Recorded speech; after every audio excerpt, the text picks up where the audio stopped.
Our scripture reading today is from Esther chapter 4, verses 5 through 17. Please stand as you are able for the reading of the word.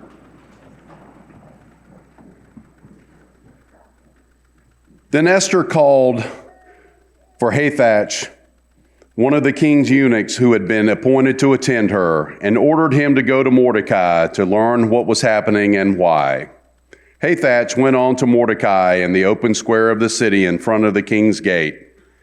And Mordecai told him all that had happened to him and the exact sum of money that Haman had promised to pay into the king's treasuries for the destruction of the Jews. Mordecai also gave him a copy of the written decree issued to Susa for their destruction, that he might show it to Esther, explain it to her, and charge her to go to the king to make supplications to him and to entreat him for her people. Hathach went and told Esther what Mordecai had said. Then Esther spoke to Hathach and gave him a message for Mordecai. All the king's servants and the people of the king's provinces know that if any man or woman goes to the king inside the inner court without being called, there is but one law: to be put to death. Only if the king holds out the golden scepter to someone may that person live. I myself have not been called to come into the king's court for 30 days. When they told Mordecai what Esther had said, Mordecai told them to reply to Esther, "Do not think that in the king's palace you will escape any more than all the other Jews.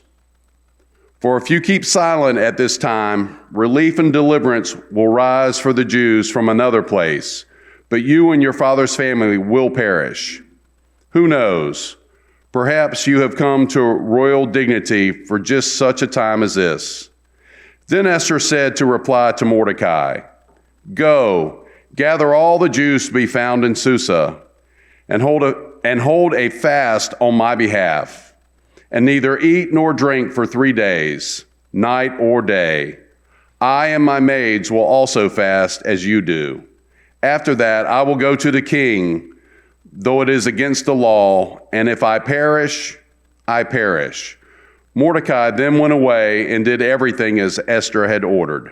This is the word of God for the people of God. Thanks be to God.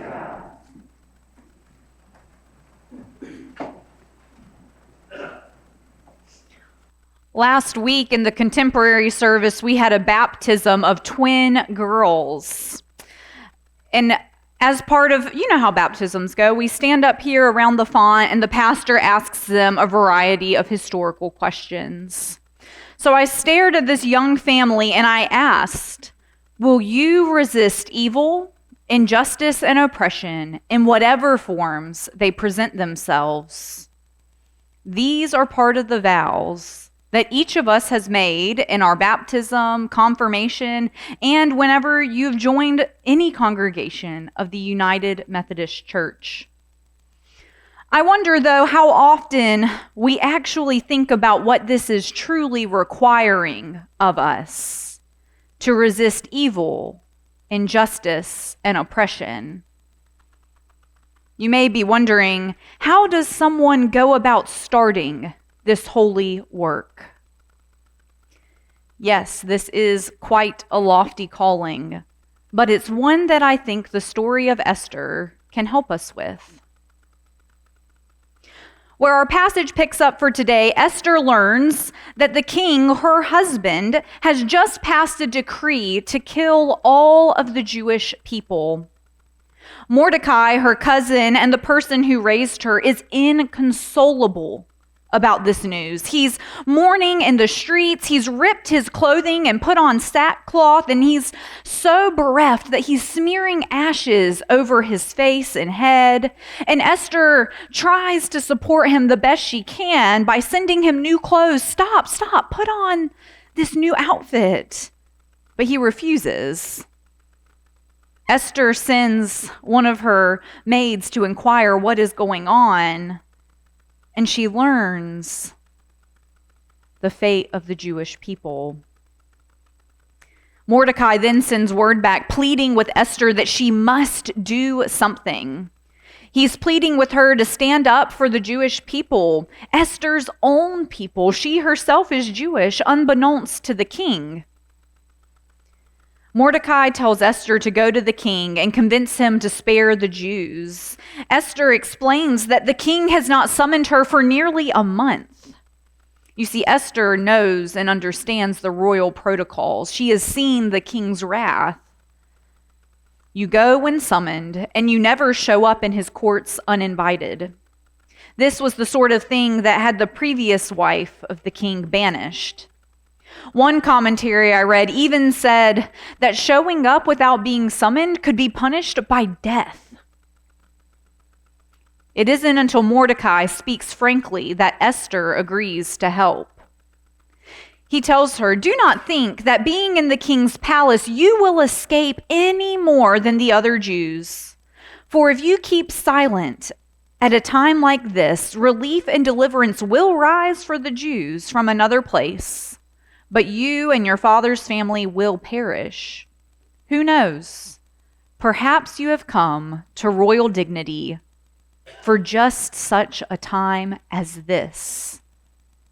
So basically what he's saying first is, if you think you're safe because you're the queen, you're wrong.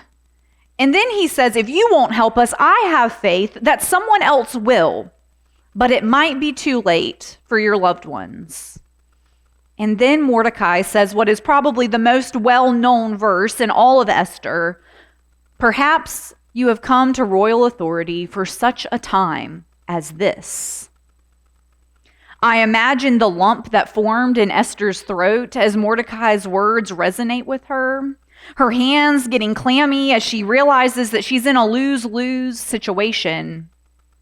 If I approach the king, my life is in danger. But if I don't approach the king, my life and the lives of my people are in danger. As it sinks in, she knows what she must do. And it's then when Esther agrees to help, saying, "If I die, I die." Esther chooses courage over complacency, boldly navigating this royal protocol to confront the king and ask for what she wants. It's through strategic wisdom and her unwavering faith that she transforms her position of privilege in the palace into a catalyst for justice and liberation. What strikes me, though, in this story is Esther's own transformation. This passage is her very own awakening, her movement from reluctance to boldness. You see, Esther is not quite the character that people would have expected to save the day. Esther is introduced as an orphaned girl. We know nothing about her wisdom or her talents, even really about her personality, only that she is beautiful, beautiful enough to win a beauty contest to marry the king. And in that role, she was passive and obedient, obeying Mordecai and pleasing everyone around her, following all of these royal protocols.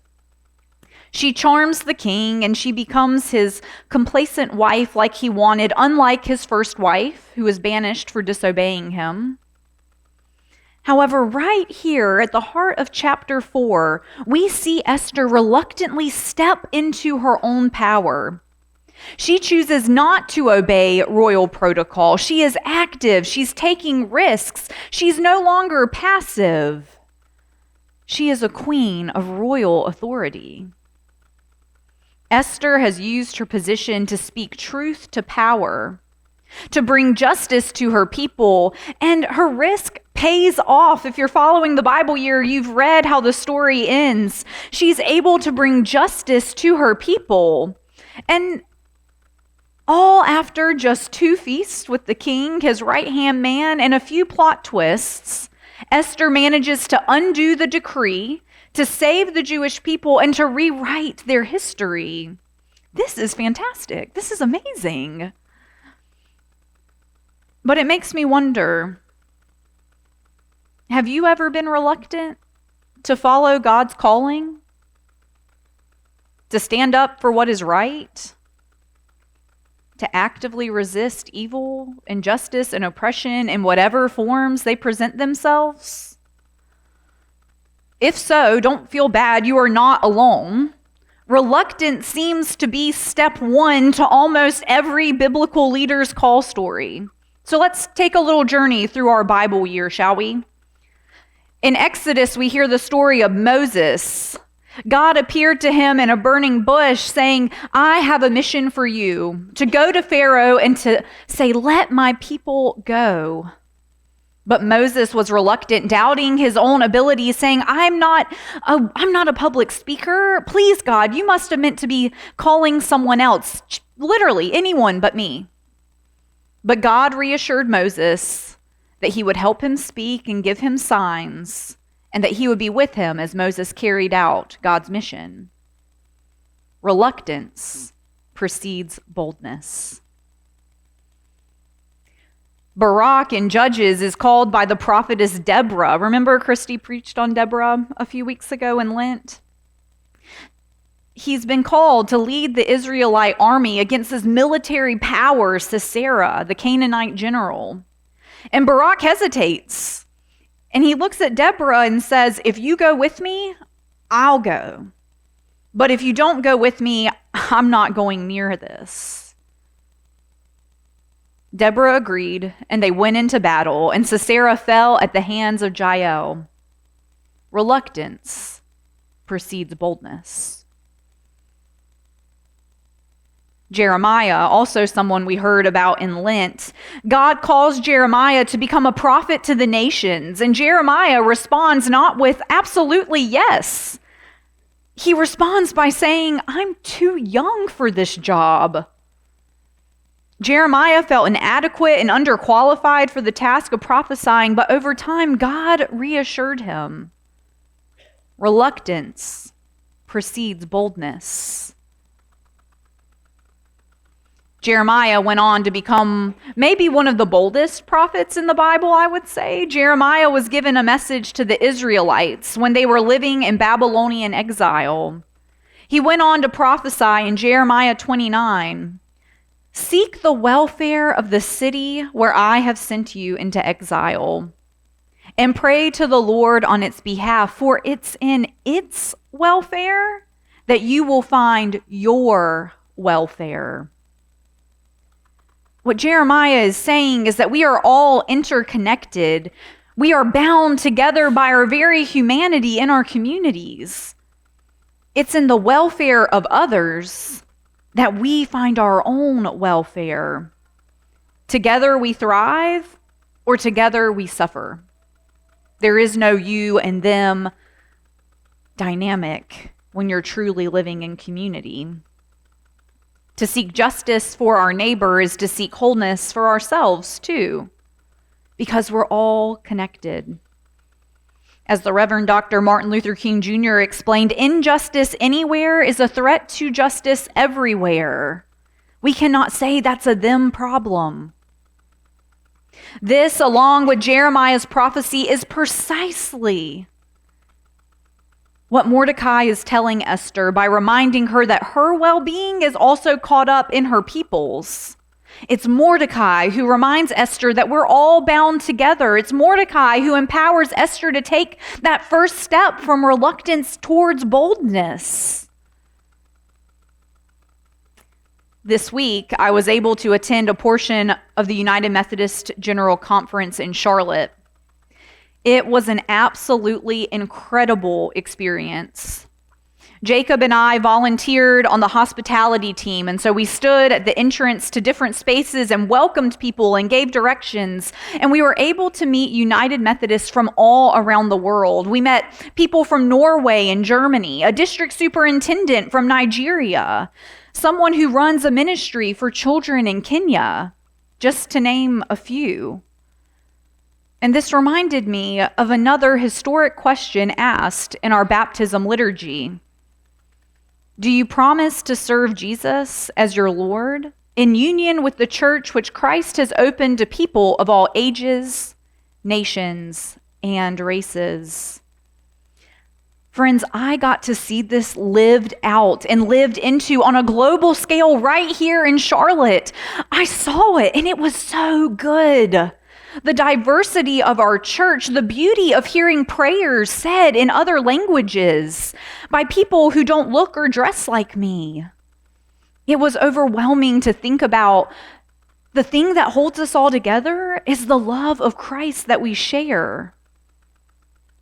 Throughout the week, we prayed for people and places all around the world, much like we do in our own prayers of the people, church, community, world. We celebrated the good ministry being done all around the world, but we also named and grieved together the injustices our siblings are facing. Gun violence, racism, sexism, inadequate access to health care, exclusivity in our church. Bishop Luttrell Easterling preached a sermon while I was there in which she said, "Your yes to God requires a no to injustice. Until all are of sacred worth, none are of sacred worth."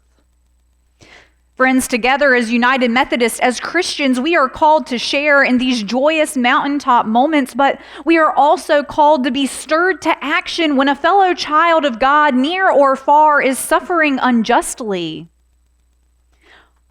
Our baptism vows, Bishop Easterling, the prophecy of Jeremiah, you see, they all get at the heart of Esther's calling. You see, just because Esther was comfortable where she was, comfortable living in a palace with maids and luxuries, it did not make her immune to the suffering of those around her. If anything, it gave her a moral responsibility to use her position of power and privilege to stand up for those on the margins. You see, the truth is, until people use their power and privileges to stand up for others, very little will change. About a month or so ago, when I realized that I was scheduled to be preaching this Sunday on Esther, I was so excited to preach about another strong woman of courage from the Old Testament.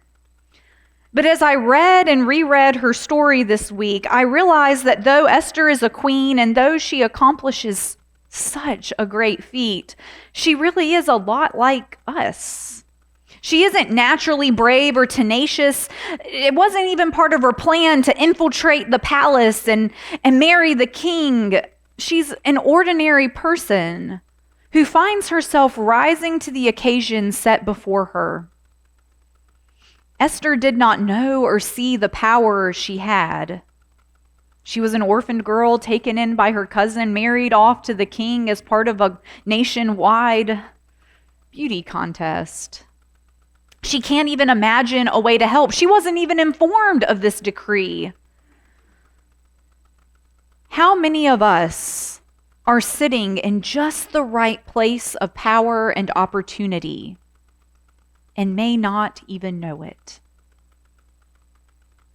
We may not even know that we are in our positions for such a time as this. How many of us at times need a Mordecai or a Jeremiah or a general conference to wake us up, to remind us that we are all part of this holy community where we are called to care for all of God's people. And in this case, that means everyone, because we are all God's children, sacred and beloved. And Jesus even takes this one step further, saying that we are called to especially care for the least of these. Friends, may you consider this your Mordecai moment. May you feel empowered. And I get it, this may sound daunting, right? And you may be feeling reluctant. Well, that was Esther, and I can't do that. It's okay if that's your first reaction, but do not let your reluctance paralyze you from doing the things that God is leading you towards. Do it reluctant. Joyce Meyer, a Christian author, has a book titled Do It Afraid, where she says, when God calls you to do something, even if it scares you, do it afraid. Do not be unwise or undiscerning, but it's okay to be reluctant as long as you choose to take that first step towards boldness. And friends, I promise you, Whatever God has planned for you or for the people you could help will always, always be worth the risk. So where in your life do you have the power to make a difference, to make a change for the better, to lift others up, to help even the least of these? How can we as the church draw the circle of our community even wider? How can you make your workplace more just? How can you teach your children or grandchildren that everyone is of sacred worth? Who are the Mordecais that you need to listen to? Whose stories and experiences do we need to hear? Do you hear the cry of the needy? Like Esther, how can we educate ourselves on the systemic oppression people in our own community are facing? How are you using the freedom and power God has given you to resist evil, injustice, and oppression in all the ways that they present themselves? Are you willing to take that first step and then another and another, even after seeing what is at stake if you don't? So where will you begin, friends? Because the work starts today. May you believe that you are right where you need to be for such a time as this.